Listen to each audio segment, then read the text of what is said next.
Happy Thanksgiving week, my friends. I thought that it would be fun to do a little bit of a different episode style here and really just take a moment to lean into gratitude and to feel it. Because I know that building a business can be hard, right? There are a lot of bumps in the road, but it is so worth it. And I really want all of you to feel that now and also to make, the steps that you need to feel that even more so by next Thanksgiving. I'm somebody who's always been really grateful for my clients as a therapist. Came from like nonprofit world, and I just instantly felt like so much more lit up by the work when I was seeing clients in my own practice. I felt like I had clients for the first time in my career that I could relate to, that I felt like a genuine connection with. And it was just like so special. Even when I was working 40 hours a week at my nonprofit job, I was always looking forward to the end of the day when I could see my therapy clients in the evenings. Um, but it wasn't just like the client work that lit me up and made me feel grateful. I also, slowly but surely built a practice that was centered around my needs and around my goals and my own values and my own joy. And that has really changed things for me in my career, in my business, in my work, in my personal life. And has just really made me be so grateful for this work that I get to do. And building a business that you are grateful for is a radical act, especially as a woman, especially as a therapist, right? We're really saying like F it to all of the expectations. We're doing things out of the norm. You are charging rates that a lot of therapists are like really scared by or would judge you by or whatever. And to be able to prioritize yourself, to say this is what works for me, this is what works for my business, this is what works for my family, to make a schedule that works for you, to take off as much time as you want, all of those things. That is the biggest gift that you can give yourself. So if you are at the point that you're like, Kelly, that sounds nice, but that's not exactly how I'm feeling. That's okay. Therapists are notoriously overworked and underpaid, and that can be hard to feel grateful for. But if you are not at the point where you're like, yes, I'm so grateful for how things are looking in my business, I would really like to challenge you to think about where you would like to be in your practice this time next year. And we're going to do a little bit of like a guided visualization together just so that you can get really clear on your goals, right? And you can find what is it that you need in order to really create a business that is overflowing with gratitude because it is serving you in the way that you would like it to. So, since we are all therapists, I suspect that most of you will be into this kind of activity. But if not, please just humor me and spend a few minutes on this. I want you to, put your phone down and really just get comfortable in your chair wherever you're sitting. If you're listening to this on a walk, that's totally fine too. If you are driving, do not close your eyes like I'm going to tell you. Be safe, but really the goal here is we want to reduce like the external stimuli. So don't be scrolling, don't be texting while you're doing this. Really get centered with yourself. And we are going to take a few deep breaths here. So I want you to take a deep breath in and a deep breath out. Another deep breath in through your nose and out through your mouth. One more deep breath in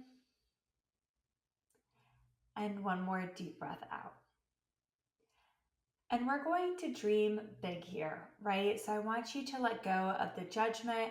I want you to let go of the desire to be practical and really just let your mind wander for a second. And I want you to begin to imagine yourself a year from now, Thanksgiving 2026. I want you to imagine the highest possible outcome that you would like to be living. This doesn't just have to be in business, right? We are therapists, we are business owners, we are private practice owners, but we're also whole, complete people outside of that. I want you to imagine really living your life the way that you would envision if all of your hopes and dreams were to come true. What is your ultimate reality? And try not to get hung up on the limitations or the negativity or what you believe to be possible or not possible for yourself. Instead, I want you to allow yourself to really get carried away here, right? With your wildest aspirations. Don't judge or critique what pops into your mind. Just allow it to be. Allow yourself to dream big for a moment with me. Who is around you? How are you spending your time? Who are you spending it with, and how do they make you feel? Whether that is the clients that you're working with, your family, your loved ones, a partner, maybe you do or don't already have, friends. Spend a minute here thinking about, what that social support looks like for you, how you're spending time with the people that you love, and how they make you feel about yourself. I want you to think about, where are you, right? Are you in the city that you live now?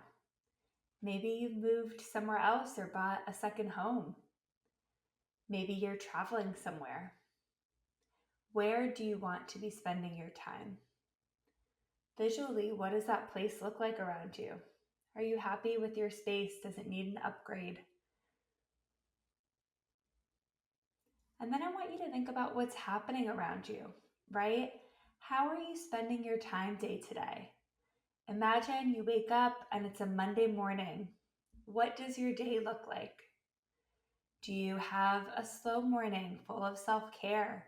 Maybe you eat breakfast, do a little journal exercise, go to a workout class. Are you somebody who prefers to wake up early or sleep in? Right? We get to decide here in this visualization.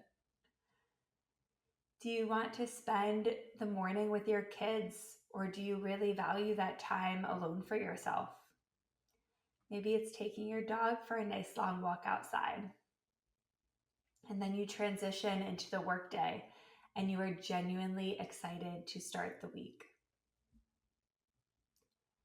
When you do get into work, what are you working on? How many clients are you seeing? How do you feel during those sessions? What are the things you're unpacking with them? When does your day end, right? In your dream scenario, when are you finished with your clinical work for the day? What do you do afterwards, right? Where are you finding that joy outside of work, even on a Monday? What does that look like? Now, I want you to take a few deep breaths to ground yourself before opening your eyes again. So we're going to take another deep breath in and a deep breath out and a deep breath in and a deep breath out. And you can rub your hands together to create some energy. And I want you to take a second, right? You can pause this episode and write down 2 lists. What are some personal goals that came up for you as a result of this reflection? And what is some professional goals that came up for you as a result of this visualization? Right? Because there's probably things that you would like to change on both sides. And I think that it is so, so, so important for us to get clear on what that is. If we have an end goal, if we have the vision, it's so much easier to decide what steps to take in order to get us there. And I want to share, the first time that I did a visualization like this, it felt pretty scary for me because I had a lot of goals that I had never really allowed myself to set before, both with income, with my time. I realized I wanted to actually work much less than I did. I realized I wanted deeper relationships with my partner, with my friends, with my family. I was living in Jersey City at the time, and I really allowed myself to consider, I want to move back home to Miami, right? I want to sort of uproot my life and find a way to make that happen for myself. And I still wanted the flexibility to return to New York often, to return to summers in the shore, to travel more than I ever had. And at the time, that felt really overwhelming for me. And now, 5 years later, it feels pretty incredible to think about the fact that all of those things have come true. And that's not to say that, it was easy by any means to get here. It's taken a lot of hard work and it's been really scary at times. But I'm so grateful for myself, for setting those dreams, for holding that vision, and for taking the necessary steps to get there. And I hope that this can be inspiration for you to do the same, right? I have helped literally hundreds of therapists build their practices of all different shapes and sizes because we all have different goals, right? Maybe you want to earn six figures, maybe you want to earn more than that. Maybe you want to see 10 clients a week or 20 clients a week. Maybe you want to scale beyond one on one therapy with a group practice or a course or brand deals. Or maybe you really just want to have more time with your family and have a few clients who really support you well financially and bring you purpose and meaning and fulfillment in your work. There's no right answer here. So, my goal for you with this episode is that you have left with a little bit more gratitude for yourself for already taking steps that are in line with that future vision, and that you are getting even more clear on what that future vision is and giving yourself full permission to go for it. If you are interested in sharing this with me, I would absolutely love to hear what came up for you, what goals you're setting, what you're grateful for in this season, because it is so important to stop and celebrate all those wins along the way. And I'm just wishing each of you a very happy Thanksgiving to you and to your families, your friends, your loved ones. I hope that you enjoy the holiday and get some good time off with your people.